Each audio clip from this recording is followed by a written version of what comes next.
let's lead out with the one that stings the most.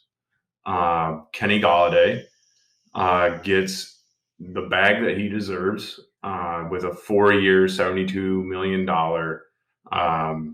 contract with the New York Giants. 40 of it is guaranteed. 18 mil a year, which I believe was the same amount that we offered him, just a 5-year contract instead of a 4. Good for him. Good for him. I'm not salty about it at all. Yeah, you can't really see it on audio format. No, but you can sense the sarcasm a little bit, maybe. But I am upset about it. Well, why are you upset? Because we offered him basically the same amount of, I say we, the Detroit Lions offered him the same amount of money, if not more, than the New York Giants did. Yeah. And it's like, okay, go from one losing franchise to another. I mean, are the Giants that much better? I mean, I guess they do have a better outlook than we do at the moment. I feel like you can't argue that. They do have a better outlook than we do. Right now, they have a couple years on us in terms of their rebuild. And they got some. I mean, with Kenny now, they got some good skill positions. Well, listen to this offense. They got Daniel Jones, who question mark. You got to say question mark. He's obviously shown that he can be competent and throw a good ball, but Saquon Barkley, Evan Ingram, Sterling Shepard, and Big Play Slay. Yeah. The new one, not the former. Yeah. And Kenny Golladay. I mean, that's a really solid offense. I think they have a shite offensive line though. They drafted someone pretty high up last year. Yeah. I think that's probably what they're looking at in the draft again this year. Mm-hmm. They overpaid. Good defense, though. Pretty solid from what I can remember. Right. So in a division that is horrible. And they did flash last year. Yeah, they did. I mean, they beat Seattle and Seattle. Adding Kenny Golladay to that roster is, I think it's a good move. They probably, I don't want to say they're overpaying, but he's definitely, that's top of the market contract. And you kind of just, he's top market wide receiver. Kenny took his time deciding where he wanted to go. He went and visited a couple teams. I thank God he didn't sign with the Bears. Oh, I know. Oh, God. I know. Thank the Lord. As of this recording, he was the pretty much most recent wide receiver to sign the team. So it was exciting to see him finally choose his spot. We're going to miss him in Detroit. Mm-hmm. We wish him all the best. I think the deal makes sense for everyone involved. I'm glad he got paid. And And we talked about it in our discussion of Brad Holmes a little bit, but I'm glad we didn't extend him to a 5-year contract when Quinn and Patricia were here, because we'd be locked in for a lot of money for a guy that's right in his prime and a team that's going nowhere for a couple of years. So that is fair. It makes sense for him to. He probably just saw the writing on the wall in Detroit and said, "This is not going to work. I'm just going to get what I can get somewhere else and move on." No, that's totally fair. Speaking of moving on, who's next? Marvin Jones, another one, another stinger. This one was more confusing to me than Kenny. Goes to Jacksonville on a 2-year, $12.5 million contract. 9 guaranteed. Quite a bit in that guaranteed. That's kind of nice. I like it because Jacksonville needs weapons for presumably Trevor Lawrence as the team. Time will tell. Yeah. But I figured he was going to want to go somewhere where he could go compete for a Super Bowl. Yeah. And he goes to the Jaguars. I mean, who knows? I'm pretty sure they're not going to compete for a Super Bowl anytime soon. That's a tough division, too. Yeah. There are a lot of good teams in that division. They're about to get their QB of the future at the number 1 pick, probably. And they got Urban Meyer as the head coach now. Yeah, it's going to be interesting. They've been making a lot of additions. A lot of moves. They also signed Jamal Agnew, which tough, but now that Darrell Bevell is the OC in Jacksonville, I'm sure he was putting in a good word for Marvin and Jamal Agnew, and I guess that makes it an attractive spot for Marvin. He knows he's going to get production. He got a nice fat contract for the point he's at in his career. He gets to move to sunny Florida. Yeah. I mean, no no state income tax on that, so he's Yeah. going to be getting that full contract. That full 9. It's a good move for him, I guess, but it was a little surprising, I guess, because we pegged him to be going to LA or a team that's going to go compete for a Super Bowl next year, not the team that's picking number 1 in the draft. I mean, what an interesting career when you get down to it. He goes from Cincy to Detroit, Jacksonville. I just realized it's funny. It's all like exotic cats. You got Bengals, Lions, Jaguars. It's kind of funny. Panthers will be his last stop. That's true. All right. The next one I wanted to touch on was JuJu.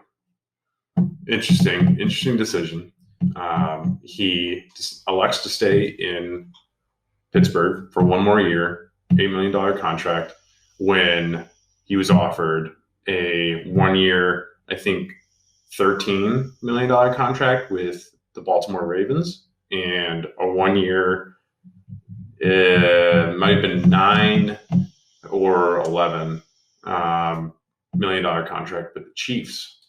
This signing shows me that this dude wants to be a Steeler, because I understand that they didn't offer him, as you would say, buco bucks, for like a long-term deal to stick around, because free agency is kind of weird this season.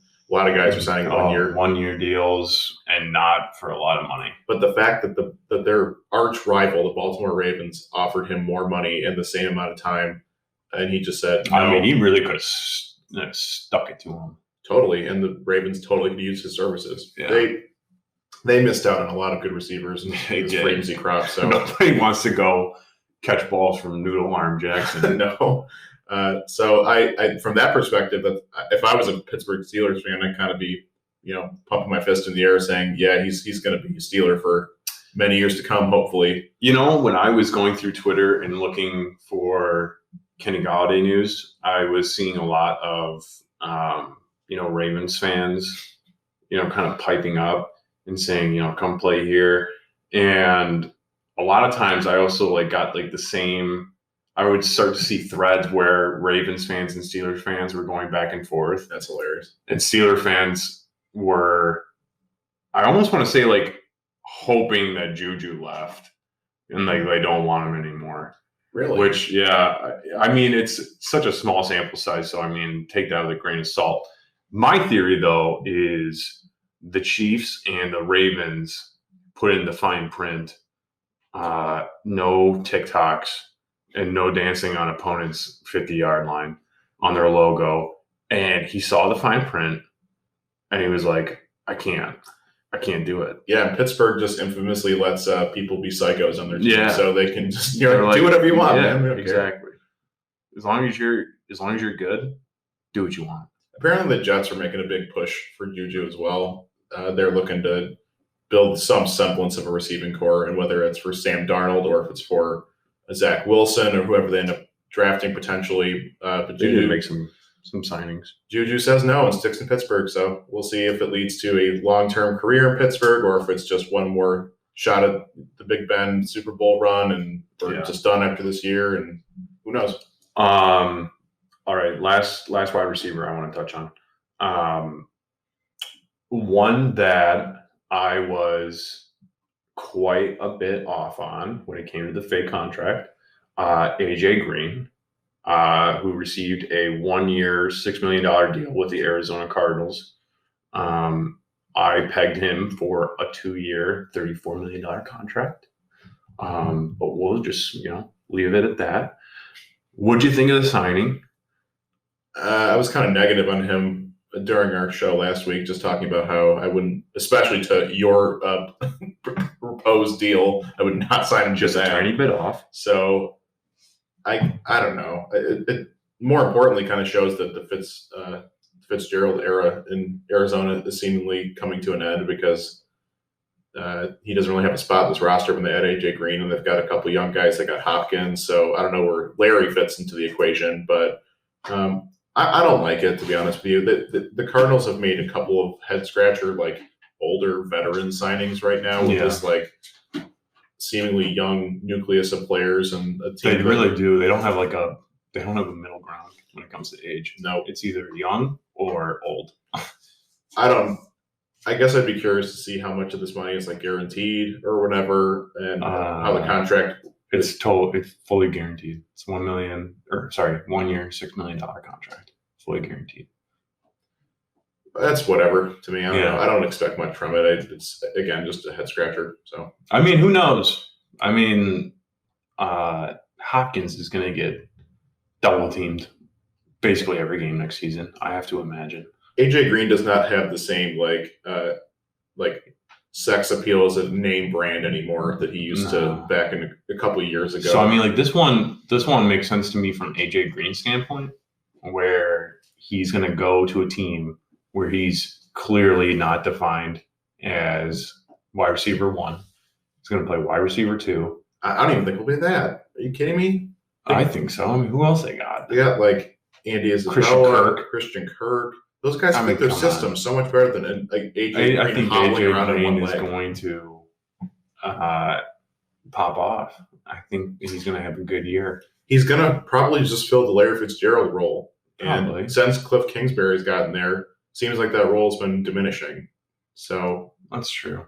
But I really do think that he'll have some. He'll show that he still got it, in my opinion. And I think that is because he'll show that he can be a good wide receiver 2, and people will think he can still be a wide receiver 1. The Cardinals are really hoping for these two players in AJ Green and JJ Watt, who have infamous injury history. They're hoping for them just to play a full 16 games and let's just make a big playoff push in the toughest division in the NFL. Yeah. So I'm just ambivalent at this point on it. Yeah, I mean, it will be interesting.